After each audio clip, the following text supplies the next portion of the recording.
أما بعد فأعوذ بالله من الشيطان الرجيم بسم الله الرحمن الرحيم إنا عرضنا الأمانة على السماوات والأرض والجبال فأبين أن يحملنها وأشفقن منها وحملها الإنسان صدق الله مولانا العظيم. وقال الله تبارك وتعالى في شان حبيبه بسم الله الرحمن الرحيم إن الله وملائكته يصلون على النبي يا أيها الذين آمنوا صلوا عليه وسلموا تسليما اللهم صل على سيدنا ومولانا محمد وعلى آله وأصحابه أجمعين. معزز حاضرین اور انٹرنیٹ کے ذریعے منسلک ناظرین، سامعین، خواتین، مرد، حضرات اور نوجوان، السلام علیکم ورحمۃ اللہ وبرکاتہ. آج ہمارے اس باہمی ربط کا وجہ ہے، مقصد ہے، غرض ہے، اور امید ہے کہ ہم سب کو اس چیز کا علم ہوگا. شاید ابھی جو تھوڑی بہت کارروائی چلتی رہی اس میں بھی ہم نے اس کے متعلق سنا ہوگا کہ ہم سب اللہ تبارک و تعالیٰ کا ذکر اور اس کی یاد اور اس کی محبت کے لیے اکٹھے ہوئے ہیں. جتنے بھی موجود حاضرین ہیں یا دور دراز علاقوں میں بیٹھنے والے ہمارے احباب، تو یہ ہماری چاہت ہے. انسان ایک عجیب تخلیق ہے اللہ تبارک و تعالیٰ کی کہ اس کے خیالات اور سوچیں یکساں شاید کم ہی رہتی ہے،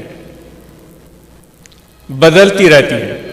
دوسرے الفاظ میں کہیں کہ جب ہم دعا بھی کرتے ہیں تو دعا بھی ہماری بدلتی رہتی ہے، کیونکہ ہمارے مقاصد اور اغراض اور جو چاہتے ہیں وہ بھی بدلتی رہتی ہے. یہ تو اس وقت ہم یہ کہہ رہے ہیں کہ اللہ تعالیٰ کے ذکر اور اس کی یاد کے لیے ہم جمع ہوئے ہیں، زبان سے کہہ رہے ہیں، اور دل میں اور ہمارے ذہن میں کیا چیز ہے وہ ہر ایک شخص خود جانتا ہے. کم از کم اتنا یقین ہے کہ ہم سب کے ذہن اور قلب میں کوئی ایک چیز ہو، یہ آسان بات نہیں ہے. اگر ایسا ہو جائے پھر تو سبحان اللہ، کیونکہ اللہ تعالیٰ خود فرماتا ہے کہ جب مختلف شکلوں، ذاتوں، قوموں، قبیلوں والے لوگ، رنگ و نسل کے لوگ ایک جگہ جمع ہوں اور ان سب کا مقصد ایک ہو، لا یریدون الا وجہہ، اور کچھ بھی نہیں چاہیں، صرف میری رضا چاہیں، یعنی کہ ایسی صورت زبانی کلامی تو ہم قائم کر کے دکھا سکتے ہیں، لیکن دل کی کیفیت کیا ہے تو اس چیز کو آپ خود جانتے ہیں.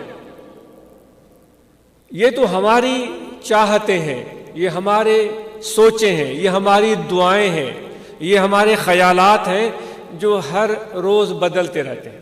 گاہے چنی گاہے چنا، کبھی اوپر کبھی نیچے، کبھی کچھ، کبھی تولا کبھی ماسا. ایسے آدمی، ایسے لوگ جو اس معاملے میں اعتدال کا راستہ پکڑتے ہیں وہی تو کامل ہوتے ہیں. اور یہ چیز اتنی آسان نہیں ہوتی. لیکن آپ سے ایک سوال ہے کہ ہماری یہ چاہتیں اور خیالات اور دعائیں تو مختلف شاید ہوں، لگتا ایسا ہے، واللہ اعلم. ہمارے خیالات، ہماری چاہتیں، ہماری دعائیں، ہمارے غرض، ہماری غایتیں ایک جگہ بیٹھے ہیں، ایک حلقے میں بیٹھے ہیں، ایک طرف متوجہ ہیں، ایک گفتگو سن رہے ہیں، پتہ بھی ہے کہ اس محفل کا انعقاد کا غرض اور مقصد کیا ہے، لیکن آپ نے وہ بات نہیں سنی۔ بہاؤالدین نقشبند رحمۃ اللہ تعالی علیہ جب حج پر گئے تھے تو فرماتے ہیں ہم نے طواف کرتے ہوئے ایک حاجی کو دیکھا جو خانہ کعبہ کے غلاف کو پکڑ کر دعائیں کر رہا تھا، یا رب اے میرے پروردگار، اے میرے پروردگار۔ تو کہتے جب ہم نے اس کے دل کی طرف توجہ فرمائی تو ہمیں علم ہوا کہ اس کا دل وہاں موجود نہیں تھا، اس کا دل اللہ تعالیٰ کی بارگاہ میں موجود نہیں تھا، اس کا دل خانہ کعبہ کے قریب نہیں تھا، اس کے دل میں پیچھے کے خیالات، کام، مصروفیتیں، جو اپنی دنیاوی ضرورتیں تھیں وہ اس کے دل میں پھر رہی تھی۔ خواجہ بہاؤالدین رحمۃ اللہ تعالیٰ علیہ جن کی نسبت سے ہم نقشبندی کہلواتے ہیں، وہ کہتے ہیں ہمیں حیرت ہوئی کہ اے میرے رب، اے میرے خدا، اے میرے اللہ، اتنا قریب آ کر بظاہر تیرے گھر کے پاس بیٹھ کر بھی تجھ سے اتنا دور ہو سکتا ہے۔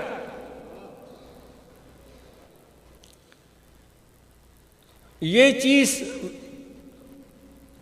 تو اس واقعے سے بھی نمایاں ہو جاتی ہے، لیکن سوچنے کی بات یہ ہے کہ خدا کیا چاہتا ہے، اللہ کیا چاہتا ہے، اور اس کی چاہت اور اس کی تمنا یا اس کا ارادہ ہم سے، ہمارے متعلق کیا ہے۔ جو یہاں بیٹھے ہوئے ہیں، جو دور بیٹھ کر سن رہے ہیں، ان سے خدا کیا چاہ رہا ہے۔ مجھ جیسا خطا کار انسان اس قابل تو نہیں ہے اور نہ اتنا علم ہے، لیکن جو اولیاء اللہ نے فرمایا ہے، جو اولیاء اللہ کی تعلیم اور ان کی ارشادات سے بات معلوم ہوئی ہے، اس کے مطابق ہم کوشش کرتے ہیں۔ آپ سے سوال ہے، آپ کیا سوچتے ہیں کہ اللہ تعالیٰ اس وقت کیا چاہ رہا ہے؟ کیونکہ ہم بظاہر تو اس کے نام پر جمع ہوئے ہیں، اس کی محبت میں جمع ہوئے ہیں، اور پھر اپنے ارادوں کی بات ہوئی، دعاؤں کی بات ہوئی، اس میں بھی یہ بات کچھ اونچ نیچ کا شکار نظر آ رہی ہے۔ لیکن خدا کیا چاہتا ہے، یہ تو بات بڑی اہم ہے، بہت ہی زیادہ اہم ہے۔ خدا جو چاہتا ہے اس کی چاہت کو سمجھ لینا، اس کو پا لینا، یہ بھی بہت بڑا علم ہے۔ اس کو معرفت بولتے ہیں، اس کو معرفت بولتے ہیں۔ تصوف کی راستے پر چلنے کا مقصد ہی یہ ہوتا ہے کہ اللہ تعالیٰ کی چاہت کیا ہے، اس کی مرضی کیا ہے، اس کی خوشنودی کیا ہے، اس کی پسند کیا ہے، اس کو سمجھ لینا۔ حضرت بایزید بستامی رحمۃ اللہ علیہ فرماتے ہیں کہ جب تک ہمیں اللہ تبارک و تعالیٰ کی قربت اور معرفت نہیں ملی تھی، ہم تمنا میں تھے، تڑپ میں تھے، تو پھر ہم خدا سے دعائیں کرتے تھے، اے میرے خدا مجھے یہ بنا دے۔ ان کے الفاظ ہیں، میں اپنی طرف سے نہیں کہہ رہا، ان کے الفاظ ہیں۔ خدا، اے میرے رب اللہ مجھے یہ بنا دے، اے میرے اللہ مجھے وہ بنا دے، اے میرے اللہ مجھے یہ دے دے، اے میرے اللہ مجھے وہ دے دے۔ فرمائشیں۔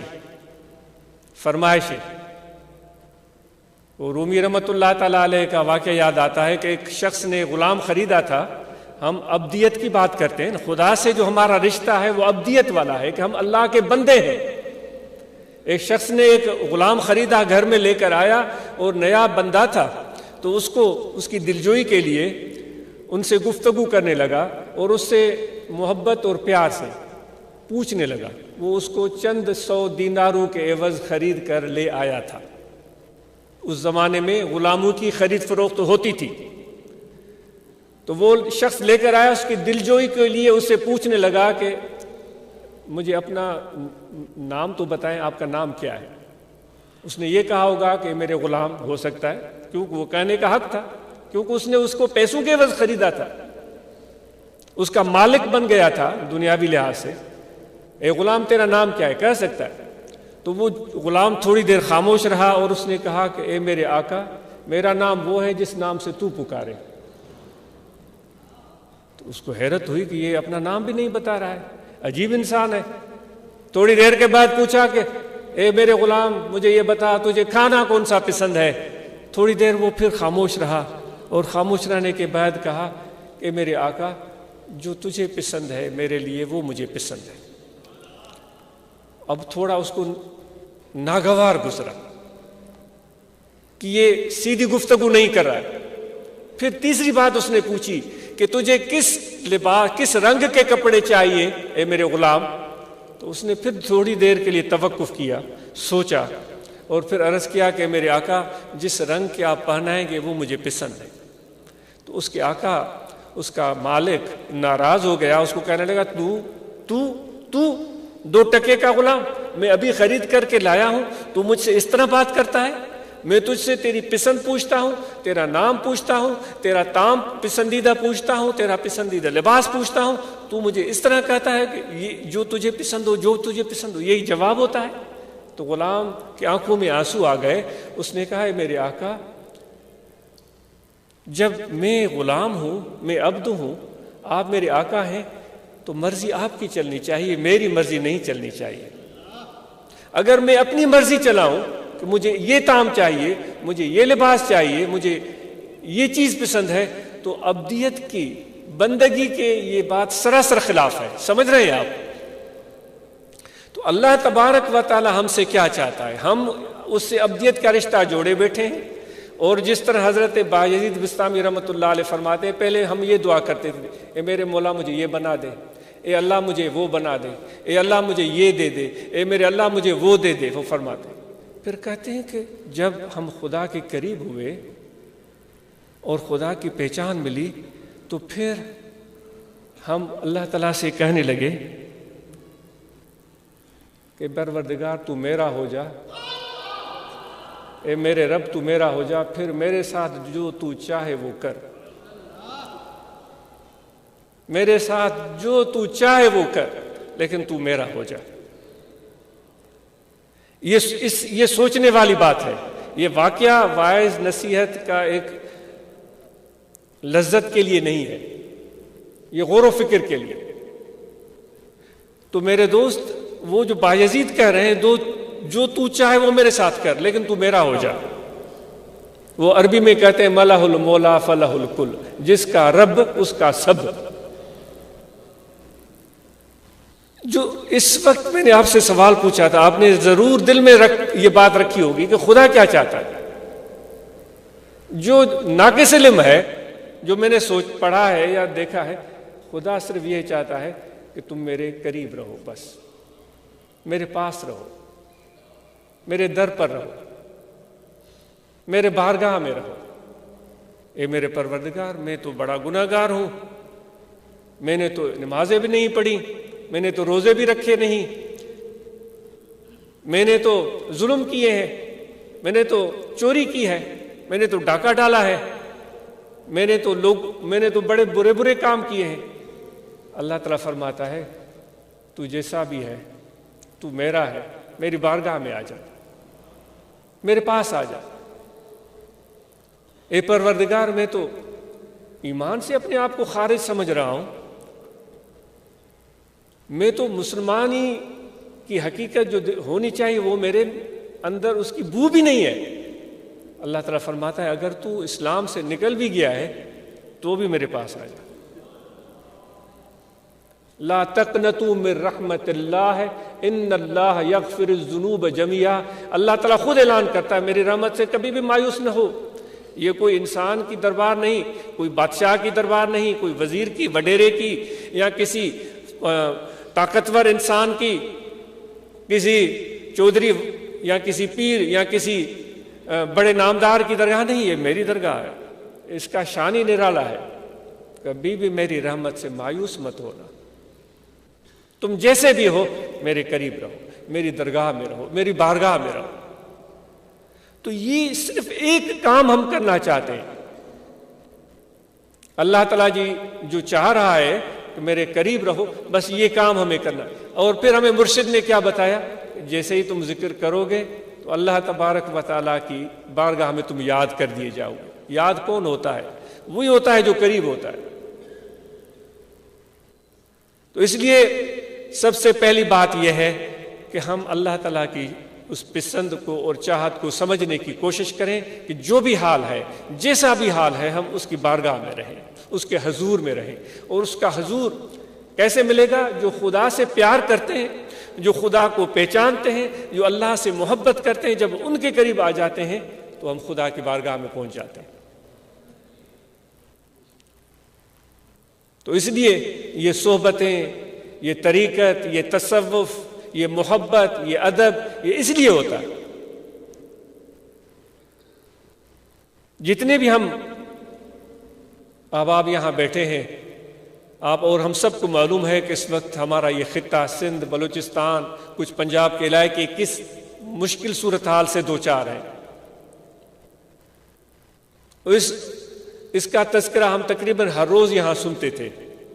دوست تقریباً گزشتہ کچھ دنوں میں تشریف لاتے رہے اور وہ بتاتے رہے کہ ہمارے علاقے میں اس طرح کی صورتحال ہے، اتنا پانی آ گیا، اتنے گھر ڈہ گئے، اتنے لوگ بے سر و سامانی کے عالم میں ہیں، ان کے جانور مال مویشی مر گئے، ان کے بچوں کی وفات ہو گئی، ان کے کھیت کھلیان وہ پانی کی زیادتی کی وجہ سے وہ ان کی فصلیں برباد ہو گئیں، اور وہ بیچارے اس عالم میں ہیں کہ یہ بھی سننے کو ملا یہاں قریب کا واقعہ، کنڈیارو کے قریب کا واقعہ، کہ اس قدر پانی تھا ہر طرف کہ اس قسمہ پرسی میں بچے کی وفات ہو گئی، اور ان بیچاروں کو تدفین کی جگہ نہیں مل رہی تھی کیونکہ ہر طرف پانی ہی پانی تھا۔ اس بچے کی قبر کیسے کھودیں، اس کی تدفین کیسے کریں؟ ہر طرف پانی ہی پانی تھا۔ جس طرح حاجی جاتے تھے سمندر کے ذریعے حج کے لیے، تو جب ہمارے حضرت بھی گئے تھے تو انہوں نے بھی یہ بتایا تھا کہ جب حضور سنا سے رحمۃ اللہ تعالیٰ علیہ کہ ہم حج پر گئے تو راستے میں ایک عازمین حجاج میں سے ایک شخص کا انتقال ہو گیا، تو فرماتے ہیں ان کا جنازہ ہوا اور پھر اس کو سمندر برد کر دیا گیا، پانی میں اس کو ڈال دیا گیا۔ وہ میں نے بچپن میں یہ بات سنی تھی، میرے لیے ایک بڑی اچنبھے کی بات تھی۔ تو یہاں ایسا ہی عالم تھا، اتنا پانی تھا کہ ان کے لیے تدفین کی جگہ میسر نہیں تھی۔ تو جماعت کے احباب آج مل جل کر اس پر غور و فکر کر رہے ہیں کہ ہم اس صورتحال میں ان متاثرین کی کیسے مدد کر سکتے ہیں، اور ہم سب اپنی طرف سے جو بھی کر سکتے ہیں اس معاملے میں کسی پس و پیش سے کام نہ لیں۔ جو ہمارے آس پاس ایسے صاحب ثروت لوگ بستے ہیں تو ان کے ذریعے ان لوگوں کی مدد کریں، اپنی طرف سے ان لوگوں کی مدد کریں۔ یہاں ایک دوست آیا تھا، اس نے بتایا کہ ہمارے علاقے میں اتنی زیادہ سیلابی صورتحال پیدا ہوئی کہ لوگ بیچارے بے گھر ہو گئے۔ ہم نے ان کو کسی جگہ پر صاحبان فراہم کیا، سرکاری بلڈنگ تھی یا کوئی پرائیویٹ بلڈنگ تھی، ان کو صاحبان فراہم کیا، پھر ان کو کھانے پہنچائے۔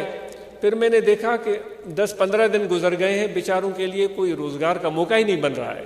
حالات ہی ایسے نہیں ہے کہ وہ جائیں اور کچھ محنت مزدوری کریں اور اپنے لیے کچھ روزی روٹی کما سکیں۔ تو اس کے دل میں یہ احساس پیدا ہوا کہ میرے گھر کے اندر گندم پڑی ہوئی ہے۔ ہمارے دیہات کے لوگ ہم سب ایسے ہی کرتے ہیں، جب گندم کا فصل پک کر تیار ہوتا ہے تو پھر پورے سال کی گندم لے کر گھر میں رکھتے ہیں کہ بھئی ہمیں درمیان میں کبھی بھی کہیں ضرورت خریدنے کی نہ پڑے۔ تو وہ کہتے ہیں کہ میں نے جا کر اپنے گھر کے اندر چیک کیا، وہ سال کی گندم موجود تھی، میں نے اس گندم میں سے وافر مقدار جتنا بھی مجھ سے ہو سکا وہ نکالا، اپنی بیوی سے مشورہ کیا، اپنے بچوں سے مشورہ کیا، وہ گندم لے کر میں ان کے پاس گیا کہ آپ کما نہیں سک رہے ہیں تو یہ گندم آپ کے لیے حاضر ہے، آپ جائیں اور اس کے ذریعے اپنی بھوک مٹائیں، اپنی ضرورت پوری کریں۔ یہ تو میرے نبی علیہ الصلوۃ والسلام کا بتایا ہوا طریقہ ہے، یہ آپ صلی اللہ علیہ وآلہ وسلم کی تربیت تھی۔ صحابہ کی یہ کیفیت تھی، وَيُسْرُونَ عَلَىٰ أَنفُسِهِمْ وَلَوْ كَانَ بِهِمْ خَصَاصَةٌ، کہ وہ خود ضرورت مند ہوتے تھے، خود بھوکے ہوتے تھے، لیکن حضور علیہ الصلوۃ والسلام کے جانثار صحابی اپنی ضرورت کو بھلا کر، اپنی بھوک کو بھول کر اپنے بھائیوں کو کھلاتے تھے۔ حضور علیہ الصلوۃ والسلام کی خدمت میں ایک شخص آیا تھا، تو آپ صلی اللہ علیہ وآلہ وسلم نے اس کی مہمانی کرنا چاہیے، کیونکہ آپ بڑے مہمان نواز، بڑے سخی، ان سے بڑھ کر تو کوئی مہمان نواز اور سخی نہیں ہوا۔ تو گھر سے معلوم کروایا، گھر سے جواب آیا کہ گھر میں کچھ بھی نہیں، بلکہ اتنے دن ہو گئے ہیں کہ گھر کا چولہا بھی گرم نہیں ہوا ہے۔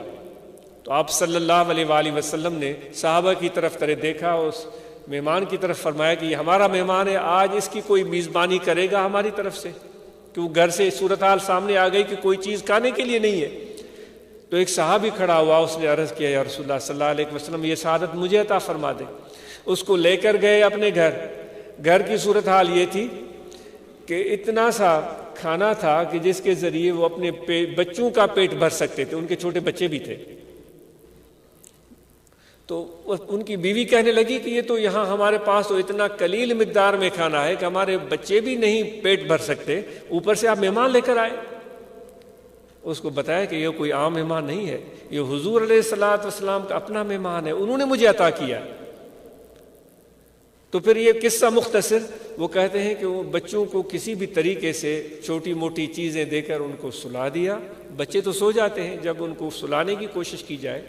پھر انہوں نے کھانا بنایا، جو بھی تھا جتنا بھی تھا، اور کھانا رکھا، اور مہمان نے کہا کہ میں تب تک نہیں کھاؤں گا جب تک آپ بھی شامل نہ ہو جائے، اور وہ اصرار کر رہے تھے کہ آپ کھائیں۔ وہ کہہ رہے تھے کہ آپ بیٹھیں گے تب میں کھانا کھاؤں گا۔ تو ان دونوں میاں بیوی نے، ان صحابہ اور صحابیہ نے مشورہ کیا کہ کوئی حکمت عملی اختیار کی جائے، کیونکہ کھانا اتنا تھوڑا ہے کہ ایک ہی آدمی بمشکل پیٹ بھر سکتا ہے، کہاں ہم تین۔ وہ تینوں بیٹھ گئے، اور کسی حکمت عملی سے ان دونوں میاں بیوی میں سے کسی ایک نے وہ جو چراغ تھا اس نے کوئی ہاتھ مارا یا کوئی ایسی حرکت کی جان بوجھ کر کہ وہ چراغ بجھ گیا، اندھیرا ہو گیا۔ اب وہ منہ ہلا رہے ہیں، ہاتھ بھی آگے کر رہے ہیں، اور اس طرح تاثر دے رہے ہیں کہ ہم کھانا کھا رہے ہیں، اور مہمان کھا رہا ہے کہ یہ بھی کھا رہے ہیں۔ انہوں نے ایک نوالا بھی نہیں لیا، اور مہمان نے پیٹ بھر کے کھانا کھایا اور وہ سو گیا، اور مہمان کو پتہ بھی نہیں چلا، اس نے سمجھا انہوں نے بھی کھانا کھایا، اور وہ بھی دونوں سو گئے۔ جب صبح وہ صحابی اس مہمان حضور علیہ الصلوۃ والسلام کو لے کر آپ کی بارگاہ میں پہنچے، جیسے ہی پہنچے انہوں نے تو ذکر بھی نہیں کیا کہ ہمارے بچے تھے، وہ بھوکے تھے، ہم میاں بیوی تھے، ہم بھی بھوکے تھے، کھانا تھوڑا تھا۔ ہم تو بڑی کہانی بناتے ہیں، میں اپنی بات کرتا ہوں، مجھے بڑی شرمندگی ہوتی ہے، ہم بڑی کہانی بناتے ہیں، میں نے یہ کر دیا، پھر میں نے وہ کر دیا، پھر میں اس طرح کیا، میں نے پھر اس طرح کیا۔ وہ بڑے ادب سے، خاموشی سے، یہ آداب نبوی تھے، مہمان کو پہنچایا، بڑے خاموشی سے بیٹھ گئے۔ اتنے میں اللہ تعالیٰ کی طرف سے جبرائیل امین یہ آیت کریمہ لے کر نازل ہوئے کہ اے میرے نبی، تمہارے دوست تو اتنے پیارے ہیں، اتنے اچھے ہیں، وہ خود بھوکے سو جاتے ہیں، مہمان کو کھلا دیتے ہیں۔ حضور علیہ الصلوۃ والسلام یہ آیت کریمہ صحابہ کو سناتے بھی ہیں، اور اس اپنے دوست سے پوچھتے بھی ہیں کیا ایسا ہوا ہے؟ تو وہ صحابی اپنی اس مہمان کے سامنے اس چیز کا اظہار نہیں کرنا چاہتا تھا، لیکن خدا کی طرف سے اعلان ہو گیا۔ یہ کتنی بڑی بات ہے، ہمارے لیے یہ بڑی بات ہوتی ہے کہ ہمارے پیٹھ پیچھے ہمیں کوئی اچھے لفظوں میں یاد کرے۔ کہتے ہیں کہ بھئی اگر آپ کے اوپر صاحبان ہے، گھر میں کھانا ہے، لباس پہننے کو ہے، آپ کا اخلاق اور عادات اچھے ہیں، لوگ آپ کے پیٹھ پیچھے آپ کی شکایت نہیں کرتے، تو یہ بھی اچھی بات ہے، یعنی آپ ٹھیک جا رہے ہیں۔ لیکن اگر آپ کے پیٹھ پیچھے آپ کو اچھے الفاظ میں یاد کرتے ہیں، بھئی وہ سخی ہے، وہ مہربان ہے، وہ بڑا اچھا انسان ہے، درد مند دل رکھتا ہے، تو کہتے ہیں یہ انسان کی کامیابی ہے، یہ ایک انسان کی کامیابی ہے۔ اور چجائک وہ اعلان ایک انسان نہیں کر رہا ہے، اللہ تعالیٰ کی طرف سے اعلان ہو رہا ہے کہ یہ انسان جو ہے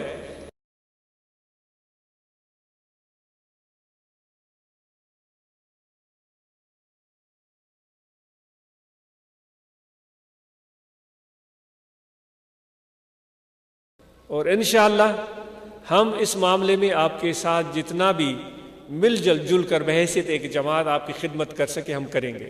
لیکن آپ کے لیے یہ پیغام ہے کہ اللہ تبارک و تعالی ان لوگوں کو پسند کرتا ہے جن کی ہمتیں بلند ہوتی ہے۔ ان اللہ یحب المعالی الہمم، جن کی ہمتیں بلند ہوتی ہیں، جن کے حوصلے بڑے ہوتے ہیں، جو کبھی بھی نہیں گھبراتے، جو خدا پر بھروسہ کرتے ہیں، جو اپنی ہمت پر بھروسہ کرتے ہیں، جو مشکل ترین صورتحال میں بھی ڈٹ جاتے ہیں اور اپنی ہمت اور حوصلہ سے اس مشکل کو، اس مصیبت کو شکست دے دیتے ہیں۔ تو آپ نے اپنے رب پر بھروسہ کرنا ہے، اپنی ذات کو پوری طرح سے کارآمد بنانے کے لیے محنت کرنی ہے، اپنے فصلوں میں محنت کرنی ہے، اپنے مویشی مال پانچے مال مویشی میں محنت کرنی ہے، پانچے جانورن میں محنت کرنی ہے، پانچے فصلن میں محنت کرنی ہے، پانچے گھر ٹھائن میں محنت کرنی ہے، پانچے بچن بارن سا گجی محنت کرنی ہے۔